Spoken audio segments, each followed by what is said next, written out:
Now there is a big question, why AI? हम AI की तरफ जाना क्यों चाह रहा है? So just think about it कि मतलब एआई की क्या ऐसी ज़रूरत आपको पेश आई है। तो आप अगर देख ले तो आजकल जितनी भी रिसर्च चाहे हो रही है, चाहे मतलब एप्लीकेशंस है, हर जगह पे एआई को इन्वॉल्व किया जा रहा है। ओके, हर जगह पे एआई कहीं ना कहीं पे इन्वॉल्व है, एंड दैट्स द रीज़न कि हम मोस्टली जो लोग हैं वो एआई की तरफ जाते हैं। Okay, so let me show you this with few slide. Okay, so here is a graph, and that is between the demand and supply of experts. Okay, so यहाँ देखिए डिमांड इज हाई, ये जो blue है ये demand is high show कर रहा है, और ये जो ब्लैक है that is supply is adequate. इसका मतलब है कि इसकी सप्लाई ठीक है, मतलब ऑलरेडी अवेलेबल है मार्केट में, और ये मार्केट में इसकी डिमांड है। So this data is basically taken from Statista. Okay, so आप इस ग्राफ में देख सकते हो कि अब ये ब्लू लाइन जो है ना, ये मशीन लर्निंग के जो एक्सपर्ट्स है जिनकी उसमें डिमांड है मतलब मार्केट में। सो आप देख सकते हैं कि 82% डिमांड है मार्केट के अंदर, लेकिन सप्लाई कितनी है? जस्ट 12% है। तो आप गैप को खुद देख सकते हो। इसके अलावा आपके पास जो डीप लर्निंग के या टेंसर फ्लो के या शिकट लर्न के जो एक्सपर्ट्स है उसकी डिमांड देखिए 81% है। यहाँ जो जो सप्लाई है या जो अवेलेबिलिटी है 13%। सो इसके अलावा आपके पास ये बाकी चीज़ों के हैं, मतलब एसक्यूएल के, इन्फॉर्मेटिका के, सेग मेकर के। बहरहाल हमारा कंसर्न सिर्फ इस पार्ट से है। Okay, so we have no concern with this at least in this presentation.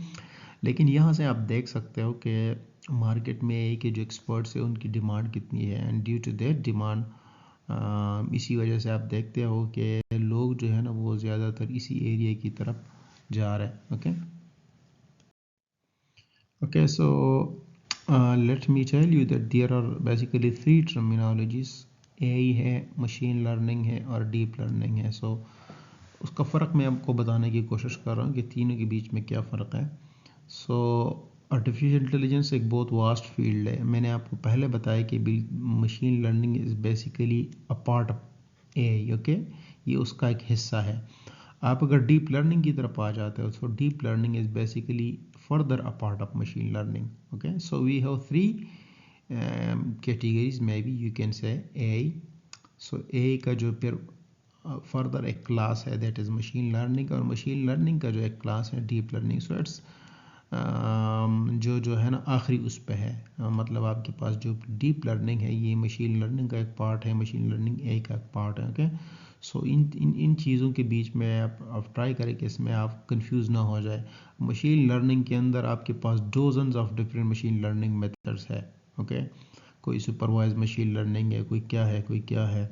ठीक है, सो डीप लर्निंग फिर उसका एक पार्ट है।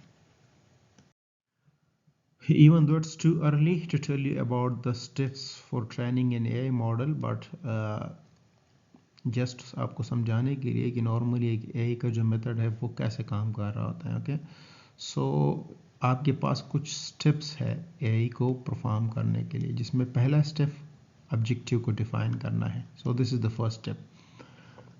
अब आप एआई का एक एल्गोरिथम बना रहे हो तो वो किस लिए बना रहे हो, तो पहले इस चीज़ को समझने की कोशिश करें। The second thing is collect data. अगर डेटा अवेलेबल नहीं है तो if data is not available, अगर आपके पास डेटा उस प्रॉब्लम से अवेलेबल है तो आपको फिर डेटा कलेक्शन की ज़रूरत नहीं है। Prepare the data. डेटा को हम प्रिपेयर इसलिए करते हैं कि if there is some noise,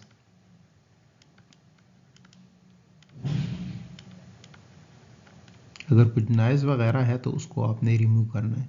फिर सेलेक्ट एल्गोरिथम। अब जैसे मैंने आपको पिछले उसमें कहा कि आपके पास thousand of different kinds of algorithm है, आपने कौन से एल्गोरिथम को सेलेक्ट करना है। So this is the fourth step.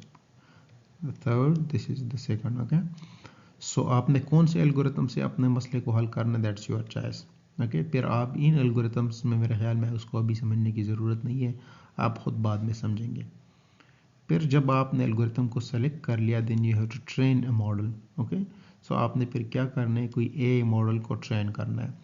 अब जब मॉडल ट्रेन हो गया, जाहिर बात है उसका जो नेक्स्ट फेज होगा वो टेस्टिंग होगी। क्या आया वो जो मॉडल आपने बनाया हुआ है दैट इज़ वर्किंग फाइन और नॉट। ओके, सो आपने टेस्ट कर लिया, बाद में ये दोनों जो है ना सेम होता है 6 और 7। प्रेडिक्शन और टेस्टिंग, तकरीबन प्रेडिक्शन भी टेस्टिंग ही है कि मतलब आपका मॉडल प्रेडिक्शन कर रहा है कि जिस चीज़ को आप टेस्ट करना चाह रहे हैं वो ठीक है या नहीं है। ओके, सो अब जब आपने यहाँ कर लिया, लेट से आपके पास मे बी जो भी आपके पास रिजल्ट आया and you are satisfied, then in the next step you will go to the deployment of your model। Okay, फिर आप उसको डिप्लॉय करेंगे जो जो भी प्रॉब्लम के लिए।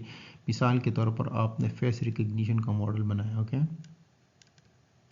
आपने किसी जगह पे फेस रिकग्निशन करवाना है अपने क्लासरूम में, आप चाहते हो कि जो आप 60 बंदे हो 70 बंदे हो, मैं उसकी फेस रिकग्निशन करना चाहता हूँ। तो ये सारा सब कुछ करके जब आपने टेस्टिंग कर ली, फिर आप उसको डिप्लॉय कर सकते हैं अगर यहाँ आपके पास सेटिस्फैक्ट्री परफॉर्मेंस आ गया। अगर यहाँ टेस्टिंग फेज में आपके पास जो परफॉर्मेंस आया दैट इज वाज सेटिस्फैक्ट्री, फिर आप डिप्लॉयमेंट की तरफ जा सकते हैं। अब पिछले स्लाइड में आपके पास एक फेज था जिसमें आपने सेलेक्ट करना था एल्गोरिथम को, याद है? सो मैंने आपको कहा था कि एल्गोरिथम्स की बेतहाशा किस्में हैं। फिलहाल ये it's too early for you to know, but let me tell you that आपके पास जो फर्स्ट है वो सुपरवाइज मशीन लर्निंग है, दूसरा अनसुपरवाइज है, and the third one is reinforcement learning. Okay, so supervise machine learning में आपके पास मशीन लर्निंग की वो किस्म है जिसमें आपको ट्रेनिंग डेटा चाहिए। अब ट्रेनिंग डेटा क्या है? ट्रेनिंग डेटा में तो एक तो आपके पास समहाउ डेटा होगा, दूसरा आपके पास लेबल्स होंगे। Okay, so let's say the problem of face recognition। आप फेस रिकग्निशन करना चाह रहे हो। फेस रिकग्निशन में मिसाल के तौर पर आपकी क्लास में जो स्ट्रेंथ स्टूडेंट्स की वो 50 है।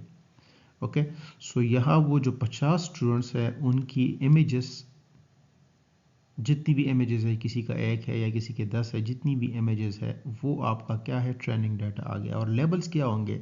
मसलन अहमद है, असद है, खान है, जो कुछ भी है, तो उनके जो नेम्स है ना, that will be a label.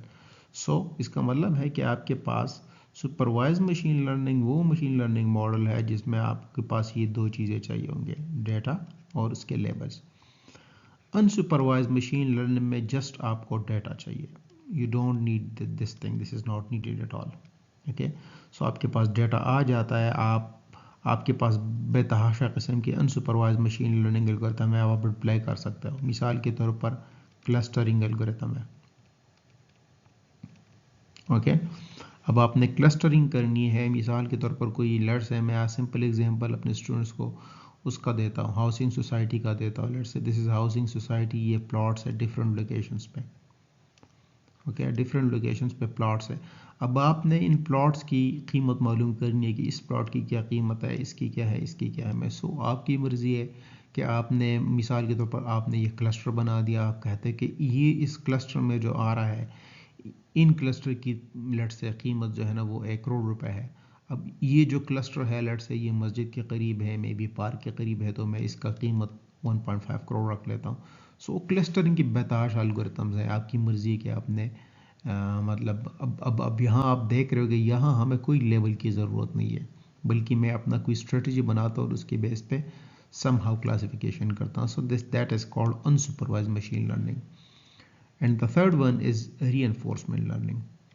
So reinforcement learning में डेटा भी चाहिए और लेबल्स भी चाहिए, बोथ थिंग्स आर नीडेड, ये दोनों चाहिए। फ़र्क इसमें क्या है? इसमें फ़र्क ये है कि लेट्स है you have maybe 2 images, one is that of a dog and the other is that of maybe a cat, और आपने एक इमेज रिकग्निशन सिस्टम बनाया, which is based on the reinforcement learning. अब आप इस रिकग्निशन पे ये करवाना चाह रहे हैं। Okay, so let me show you over here. So this is reinforcement learning. Okay, अब रीइंफोर्समेंट लर्निंग में क्या होगा कि लेट्स से आपने एक मॉडल को ट्रेन कर दिया, उसको कहीं पे सेव कर दिया।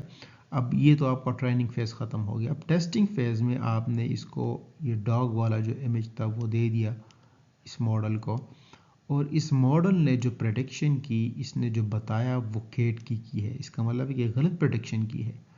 सो रीइंफोर्समेंट लर्निंग में होता क्या है कि ये इंफॉर्मेशन इज अ फीडबैक वापस दे दी जाती है इसको, इस मॉडल को, और ये अगेन ट्रेन हो जाता है। ओके, सो नेक्स्ट टाइम जब ये डॉग वाला इमेज इसको आएगा, so it will be able to recognise this image correctly, and that's called reinforcement learning. So इसका मतलब ये है कि रीइंफोर्समेंट लर्निंग में हमारे पास जो आउटपुट होता है वो अगर रॉन्ग है तो वो एज ए फीडबैक दिया जाता है मॉडल को, वो मॉडल दोबारा ट्रेन होता है। अब आप अगर यहाँ देख ले सुपरवाइज मशीन लर्निंग में, अब सुपरवाइज मशीन लर्निंग में आपने एक इमेज को दे दिया, मिसाल के तौर पर डॉग का इमेज दे दिया, और उसने इसकी प्रेडिक्शन कैट से की, तो बस किस्सा ख़त्म, कोई इसकी वो नहीं है, फीडबैक कुछ भी नहीं है। That is the main difference between these two, right.